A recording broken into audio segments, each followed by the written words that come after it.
Hey, what's up mga pre, and welcome back dito sa ating YouTube channel. And for today's video guys, ay pag-uusapan nga natin itong Legend of Arcadia, panibagong update at good news para sa mga nagagrind talaga sa Legend of Arcadia guys. Arca token nga dito ay magkakaroon na ng TGE or Token Generation Event this coming November 4. So good news po yan mga pre, kasi sabi nila dito malilista na yung kanilang Arca token dito. So sabi nila dito, Arcadians get hype. We're super excited to announce that our token, Arca token, will officially list on November 4th, 2024. And then dito guys, malalaman na natin kung saan nga bang wallet exchange nakalista itong Arca token. First po dito guys, ay dito po sa BingX. Malilista po yung kanilang token dito by November 4. And then second mga pre, dito sa MEXC or MEXC, magiging listed din yung kanilang token dito by November 4. And then third is dito sa WOX mga pre, no? Magiging listed din kanilang token dito by November 4. Monday po yan. And then last mga pre, magiging listed po yung kanilang token dito sa Gate.io. So bago yan mga pre, pag-uusapan nga natin dito kung ano ba yung mga informations, paano nila kinakalkula yung ating makukuha dito na mga tokens nila by Season 1, Season 2, and then Season 4 mga pre. So sabi nga nila dito, 15 hours ago, the snapshot is officially done na mga pre, no? But wait, this is only the beginning now. Let's get ready for the Arca airdrop. So meron silang link dito sa kanilang Medium. Dito po natin makikita yung informations kung paano na-calculate yung kanilang token distribution dito guys, or allocation natin, no? And then pasok nga tayo, click lang po natin yung link na yan. And then dito nga makikita na natin, get ready for the Arca airdrop nga daw dito. Snapshot is taken. So, campaign seasons mga pre, 1, 2, 3, 4 have been taken at October 26. Tapos na po yan mga pre, no? We want to express for our heartfelt gratitude to all Arcadians who have supported us throughout this incredible journey. With a hoping 40 million Arca tokens up for grabs, this airdrop is all about by rewarding our loyal players and community members who have contributed to the Legend of Arcadia ecosystem over the past year nga daw dito. So meron sila ditong general rule of airdrop distribution guys. So ito yung kanilang campaign, and then ito po yung ating allocation sa kabila, no? Sa campaign season 1, Arcadia Run Quest, meron po tayong makukuha dyan at 12%.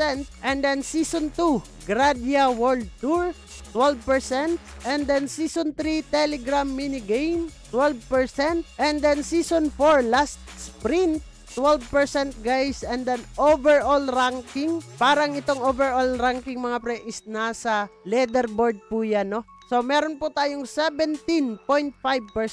And then yung kanilang mga NFT holders dito, kung ikaw ay NFT holders dito, ay meron po kayong 12.5% allocation. And then itong even more surprises is 22%.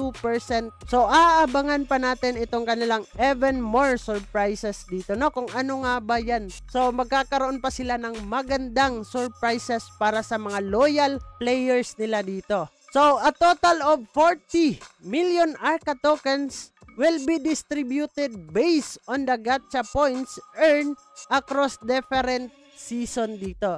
The 40 million Arca airdrop will be divided into 7 pools guys. Ito yung 7 pools na kanilang sinasabi dito, corresponding to each season's campaign plus an additional pool for even more surprises nga daw dito. Each pool will be further subdivided into different rank tiers based on the amount of gacha point earned. More details about each pool and the even more surprises will be announced later mga pre. So aabangan pa natin yan, no? So dito din mga pre, soon makikita natin kung magkano at ma-check natin yung ating airdrop of tokens dito. So, this is a demo page for the Arcadia airdrop result muna mga pre, no? So, paldo mga pre, napakaswerte kung 100,000 token yung ating makukuha dito. And then dito mga pre, meron silang sinasabi dito, pag once natapos yung kanilang anti-cheat checks, mga pre, ay makakapag-login na tayo sa kanilang website, yung legendofArcadia.io. And then guys, ma-access na po natin yung ating Arca Token airdrop result page. So remember, the airdrop is directly linked to the LOA wallet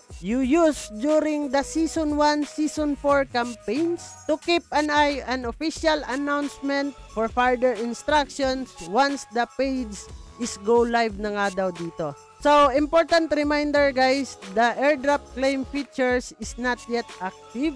We'll share more information on the claiming process soon. Please be cautious and avoid any unverified third-party or scam website, no?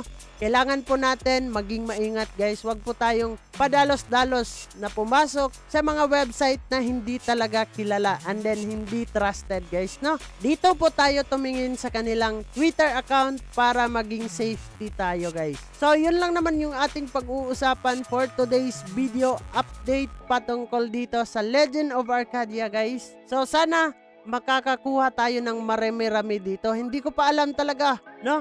Kung ilan nga ba ang exact na amount na ating makukuha dito. So, abang na lang tayo. Magkakaroon siguro tayo ng live this coming November 4 guys para makita po natin yung exact na makukuha nating token dito. And then, magkano nga ba ang value or price ng kanilang token dito guys, no? So, aabangan natin yan. So, bago natin tatapusin ang video na to mga pre, kung bago ka lang dito sa ating YouTube channel, ay huwag kalimutang mag-click subscribe and click the notification bell para ma-update at ma-aware ka sa mga panibago nating i-upload na video.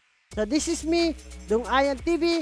Kita-kits soon in the next video. Mag-ingat kayong lahat and bye-bye!